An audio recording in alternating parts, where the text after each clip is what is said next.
लगता। आपने एक प्रसंग सुना होगा, किसका? जब द्रोणाचार्य ने परीक्षा ली थी अपने शिष्यों की।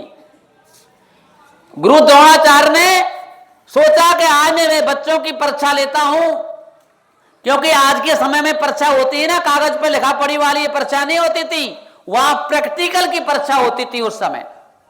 गुरु द्रोणाचार्य ने धनुष विद्या सिखाया अपने शिष्यों के लिए, जिसमें अर्जुन भी थे, भीम भी थे, नकुल, सहदेव, युधिष्ठिर, और वो भी थे कौरवों के कौन? दुर्योधन आदि।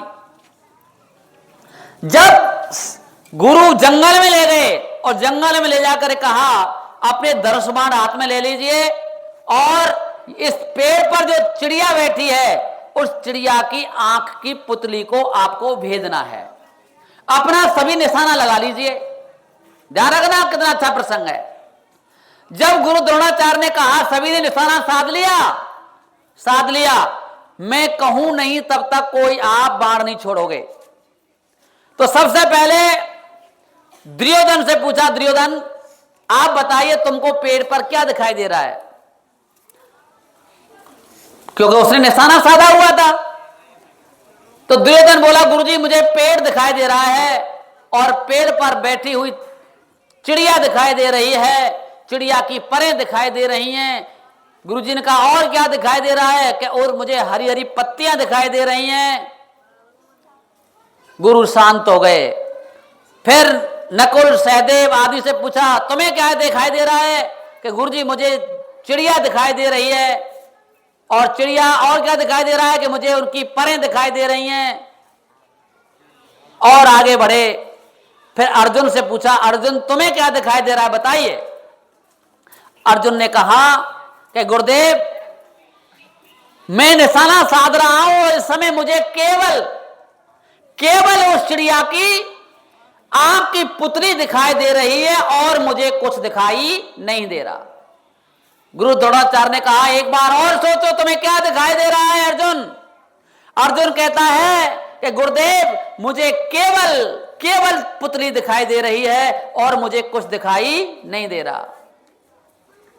गुरुदेव ने कहा, अपना निशाना हटा लो और आ जाओ मेरे स्थान पर, आपकी परीक्षा हो गई। मैं तो आपकी परीक्षा लेने के लिए आया था और परीक्षा में केवल अर्जुन पास हुआ है और सभी फेल हो गए। दुर्योधन बोला, गुरुदेव मैं फेल कहां हो गया? क्योंकि दुर्योधन चिढ़ता था उनसे, मैं फेल कहां हो गया बताइए। तब गुरुजी ने कहा, अर्जुन वो दुर्योधन तुम नहीं समझते हो, जब तक निशाना नहीं साधा जा सकता, जब तक तुम्हारा निशाना साध्य नहीं है, अर्थात तुम्हारा निशाना पर तुम्हारा ध्यान पूरा नहीं है, जब तक तुम्हें और सारी की चीजें कोई दिखाई दे रही हैं, तब तक तुम निशाने को साध नहीं सकते। अर्जुन को केवल पुतली दिखाई दे रही थी और तुमको पुतली के साथ साथ और चीजें दिखाई दे रहे थे, इसलिए आपको निशाने में आप भ्रमित हो जाते और आप उस पुतली को भेद नहीं पाते, इसलिए आप परीक्षा में फेल हो गए। आपको पुनः पढ़ना होगा और अर्जुन धनुष विद्या में आज पास हो गया है। ऐसे प्रसंग से शिक्षा मिलती है बच्चों कि जब तक आपने पढ़ाई के साथ साथ इधर उधर की बातों पर ध्यान और रख रखा है, आप घर में पढ़ते हैं, विद्यालय में पढ़ते हैं, पढ़ते समय आप नाते रिश्तेदारियों पर नजर जा रही है, घर पर नजर जा रही है, दोस्तों पर नजर जा रही है, इधर उधर की बातों पर नजर जा रही है, तो मैं गारंटी के साथ कहता हूं वो बच्चा कभी सफल नहीं हो सकता जो पढ़ने के अलावा अन्य चीजों पर भी जिसका चित्त जा रहा है।